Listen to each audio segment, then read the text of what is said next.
Assalamualaikum warahmatullahi wabarakatuh. Halo semua, perkenalkan nama saya Siti Alfi Safiul Rahma dari Program Studi Pendidikan Bahasa dan Sastra Indonesia, Fakultas Keguruan dan Ilmu Pendidikan, Universitas Muhammadiyah Tangerang. Kali ini saya akan menampilkan video tentang praktik micro-teaching dalam pembelajaran puisi kelas 10 SMA untuk memenuhi tugas akhir semester saya. Nah, sebelumnya saya akan membacakan tujuan pembelajaran puisi. Pertama yaitu memahami diksi dalam teks puisi yang dibacakan dengan kritis dan reflektif, mengidentifikasi tema dan suasana melalui pemahamannya terhadap struktur dan hubungan antar bagian pada teks puisi, menulis tanggapan terhadap antologi puisi secara logis dan kritis dalam bentuk resensi buku, membacakan puisi dengan intonasi dan metode yang sesuai. Silakan menyimak videonya. Assalamualaikum. Waalaikumsalam. Selamat pagi anak-anak. Pagi, Bu. Apa kabar semuanya? Alhamdulillah.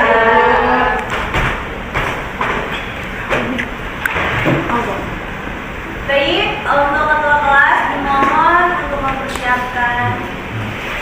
Untuk ketua kelas, Oi. Baik, teman-teman, untuk memulai pelajaran akan berbeda dengan membaca terlebih dahulu. Oh, kelihatan ya? Berdoa dimulai.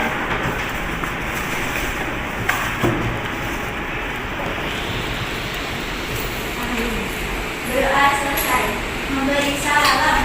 Assalamualaikum warahmatullahi wabarakatuh. Waalaikumsalam warahmatullahi wabarakatuh. Baik, anak-anak, dimohon untuk mengecek temannya kanan kiri. Apakah masuk atau tidak? Ada yang izin? Terus siapa lagi ada yang izin? Banyak, Bu. Oke, semoga yang lagi ada acara atau lagi ada urusan semoga dimudahkan urusannya. Baik, sebelumnya kita akan membahas tentang puisi. Ada yang tahu apa itu puisi? Karya sastra. Karya sastra. Kemudian ada lagi? Perasaan. Kemudian ada lagi? Dari adik-adik. Ada dari adik-adik. Oke, betul semua.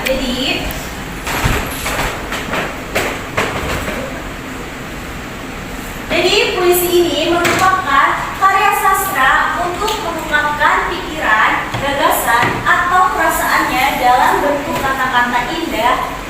Kemudian kata-kata dalam puisi cenderung bersifat kiasan dan disampaikan dengan teknik figuratif. Jadi puisi itu dari kata lain bahwa suatu karya sastra yang diungkapkan melalui perasaan. Kemudian terdapat sebuah pikiran-pikiran dan sebuah tanggapan-tanggapan. Kemudian ada ciri-ciri puisi. Untuk yang pertama yaitu bahasa yang digunakan dalam puisi lebih padat dibandingkan prosa dan drama. Nah, maksudnya ini untuk puisi itu jelas, tidak bertele-tele dalam bahasanya. Kemudian yang kedua, puisi memiliki rima atau sajak yang teratur. Maksudnya ini untuk sajak yang teratur itu seperti A, A, A, A, A, B, A, B. Paham? Kemudian yang ketiga, puisi menggunakan sajak syair atau pola pantun khususnya pada puisi lama. Jadi puisi lama itu terdapat polanya itu sajaknya itu syair ataupun pola pantun. Kemudian yang keempat, puisi bersifat simetris. Ada yang tahu kenapa puisi itu bersifat simetris? Jadi puisi bersifat simetris itu merupakan jadi teks puisinya itu tertata dengan rapi. Simetris itu artinya rapi. Dapat dipahami? Nah, kemudian yang kelima, ada puisi memiliki makna konotatif. Nah, apa itu yang dimaksud dengan makna konotatif? Makna kiasan.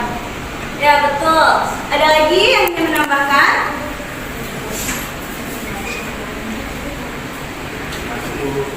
Kenapa kelas?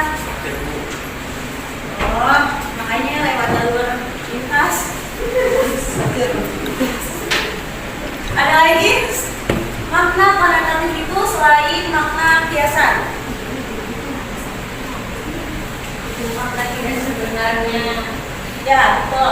Jadi makna konotatif itu adalah makna kiasan atau tidak sebenarnya. Kemudian yang terakhir ada puisi terdiri dari kesatuan sintaksis. Maksudnya dari satuan sintaksis itu apa? Ada yang tahu? Tahu. Oke, jadi puisi terdiri dari kesatuan sintaksis ini terdapat 4 atau 5 suku kata, yaitu mungkin terdiri dari subjek, objek, predikat dan lain sebagainya. Dapat dipahami? Ya, Ibu. Kenapa telat? Berapa Neng? Nah, kemudian tugas selanjutnya ada puisi itu harus memilih kata-kata atau diksi, juga harus dipertimbangkan iramanya atau pergantian cepat lambatnya suara. Untuk yang di belakang jangan berisik ya, Ibu lagi menerangkan. Nanti Ibu tanya tidak paham, awas ya. Nah, Ibu ulangi lagi ya. Puisi harus memilih kata-kata atau diksi, juga harus dipertimbangkan irama atau pergantian cepat lambatnya suara. Kemudian 5 atau pengulangan bunyi, pembenarik atau baris, bait dan tipografi puisi. Kemudian terdapat hal-hal yang harus diperhatikan dalam penggunaan diksi puisi, yaitu terdapat majas, kata konotatif, kata konstrip, dan pencitraan. Nah, untuk slide selanjutnya ini majas. Kalian tahu apa itu majas? Oke, ada lagi? Ada lagi, apa itu majas? Oke, majas itu yaitu gaya bahasa yang berfungsi untuk suatu kalimat menjadi menarik. Paham? Oke, kemudian majas ini terdapat metafora,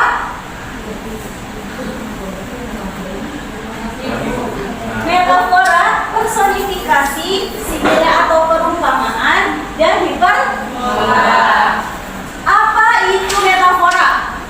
Ada yang tahu? Lupa. Oke. Metafora merupakan kiasan yang tidak menggunakan kata-kata pembanding. Dapat dipahami? Sepertinya apa? Contohnya apa? Ada yang tahu? Suatu kiasan yang tidak menggunakan kata-kata pembanding. Misalnya, India cantik sebagai kayak bidadari, gitu. Tidak ada kata pembanding. Dapat dipahami?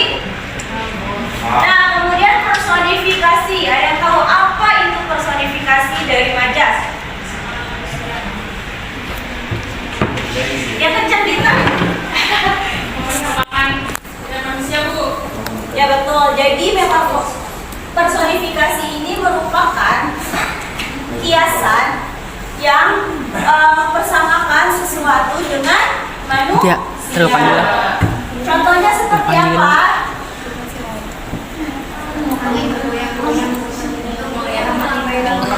Ya betul.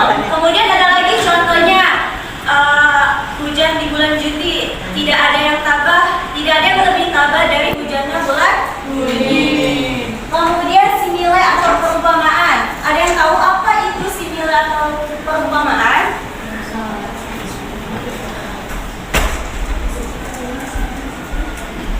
Kenapa nih telat?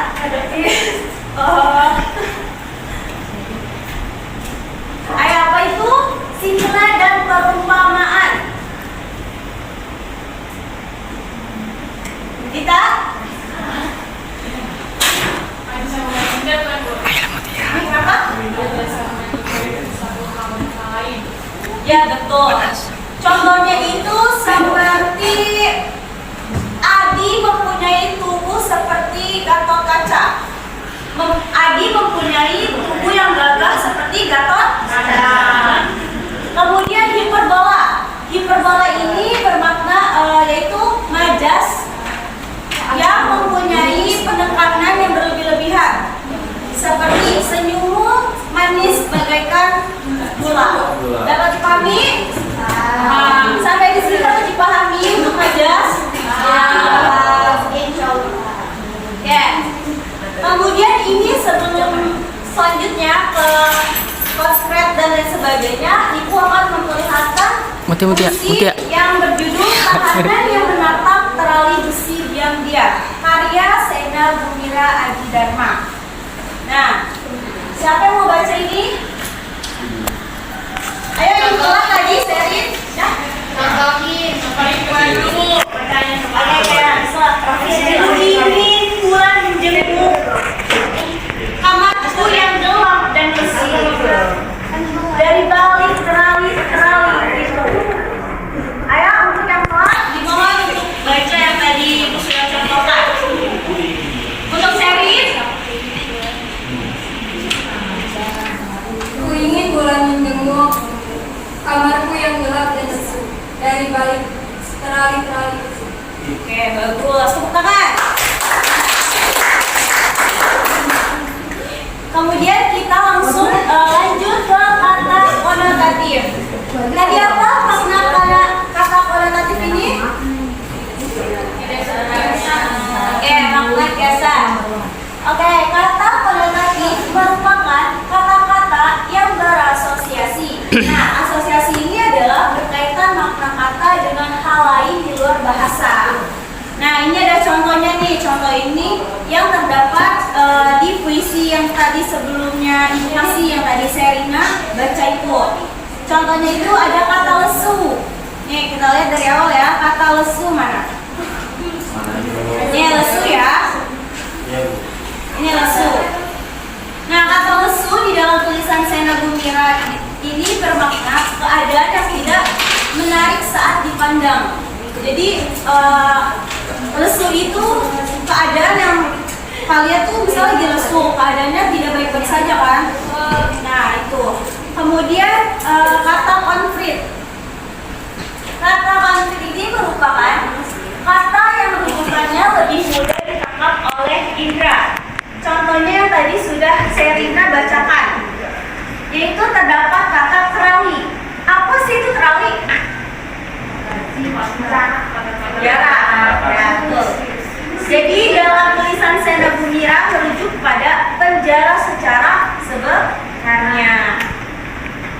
Nah, selanjutnya pencitraan.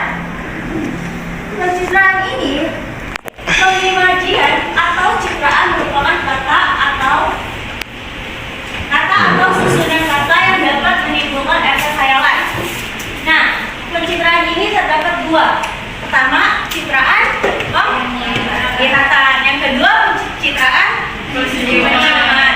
Jadi pencitraan ini bekerja sama juga dengan indera. Inderanya itu indera penciuman, indera penglihatan. Dapat dipahami? Ya. Nah, apa sih itu citraan penglihatan, Raffi? Citraan penglihatan. Jadi sebuah kata yang menggambarkan tentang bagaimana kita melihat sesuatu, bagaimana sesuatu. Ya betul. Jadi untuk puisi ini yang tadi sudah kita bahas awalnya, yaitu puisi bermakna suatu pikiran-pikiran atau sebuah tanggapan. Jadi kita buat puisi itu tidak hanya lagi bengong ataupun apapun itu baru bisa jadi puisi, tapi kita juga bisa melewat dari indera penglihatan dan penciuman. Kayak misal penglihatan, misal kita melihat bunga mawar di taman itu sangat indah. Nah, kalian bisa membuat puisi itu. Kemudian yang kedua, citraan penciuman. Apa yang dimaksud dengan citraan penciuman? Kariska?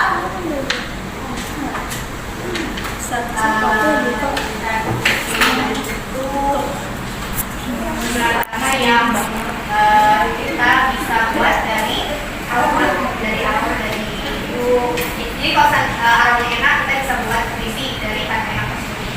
Ya betul. Jadi citraan penciuman ini merupakan indera dari hidung atau penciuman kita.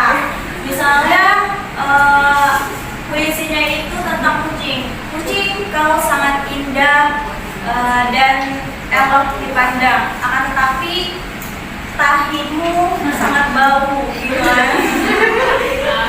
Nah itu tuh ada puisi yang mengatakan baiknya itu terdapat kata bau. Baunya itu mungkin dari cindera penciuman kita. Dapat dipahami sampai sini anak-anak? Nah, sebelumnya ada yang ingin bertanya. Sebelum ibu akan membacakan puisi Aku karya Hairil Anwar. Ada yang ingin bertanya tentang puisi? Oke, udah paham semua ya. Pinter-pinter banget ini kelasnya. Kemudian Aku karya Hairil Anwar. Ibu akan mencontohkan puisi yang sudah ibu buat ini. Dari karya Mutia. Ibu kasih kesempatan untuk kalian mencoba membacakan puisi Aku karya Hairil Anwar. Oke?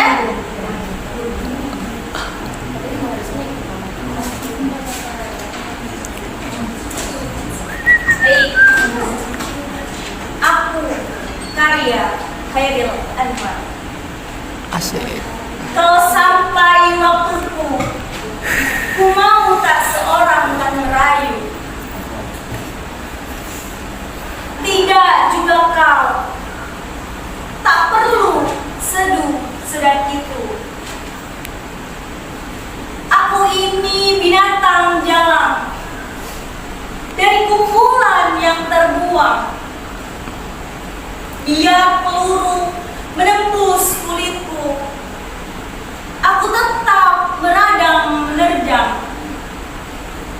Luka dan bisa ku bawa berlari, berlari hingga hilang pedih dan perih. Dan aku akan lebih tidak peduli. Aku mau hidup 1000 tahun lagi. Mutia. Matul bengkak. Ya ampun deh, pelajaran udah mau selesai malah baru sampai. Maaf, Lu baca, Bu. ya baca. Baca, Bu. Ini tunggu angkot. Ya udah.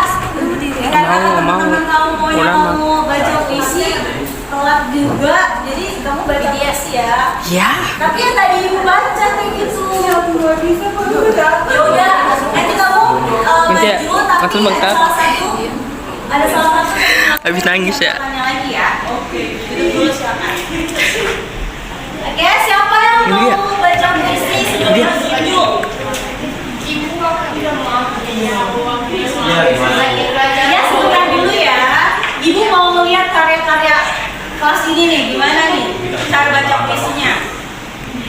Ayo Hasna. Iya. Kenapa? Baca. Kamu tidak mendengarkan ibu? Ya udah, ayo Hasna. Ayo nah. Iya. Baca puisi. Ya Bu.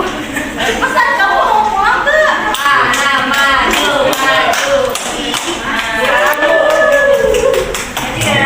Dulu yang benar Hasna. Iya. Benar Bu.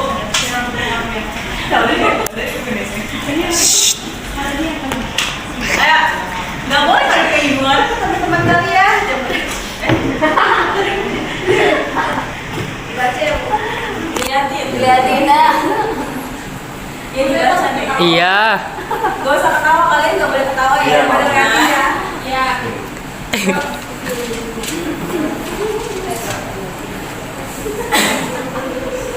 Aku karya Hairil Anwar. Hairil alias Hairil Anwar. Hairil. Di depan kamu dengarkan ya. Iya. Kalau sampai waktuku mau hari ini mau ganti pelajaran selanjutnya. Ulang ya. Ya. Kalau sampai waktuku, ku mau tak seorang kan merayu. Tidak juga kau tak perlu seduh, sudah itu aku ini binatang jala dari kumpulan terbuang. Biar peluru menembus kulitku, aku tetap meradang menerjang. luka dan bisa ku bawa berlari, berlari hingga hilang pedih perih. Dan aku akan lebih tidak peduli, aku mau hidup 1000 tahun lagi.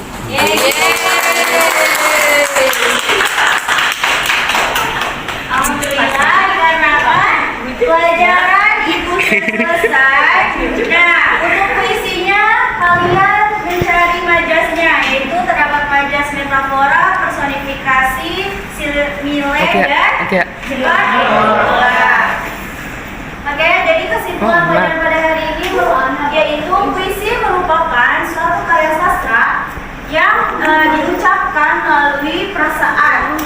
Dapat dipahami? Kemudian majas ini sangat penting dalam penulisan puisi. Majas terdapat metafora, hiperbola, metaforis, hiperbola, personifikasi, dan simile atau perumpamaan. Oke, dapat dipahami anak-anak? Jangan lupa ngerjain kerjaan yang ibu kasih ya.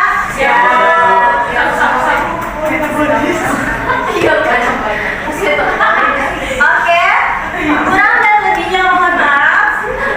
Kalau misalnya kalian belum mengerti, kalian baca di sumber-sumber lainnya ya. Iya, Bu. Oke, sekian dari Ibu. Wabillahi taufiq wal hidayah. Wassalamualaikum warahmatullahi wabarakatuh. Waalaikumsalam warahmatullahi wabarakatuh.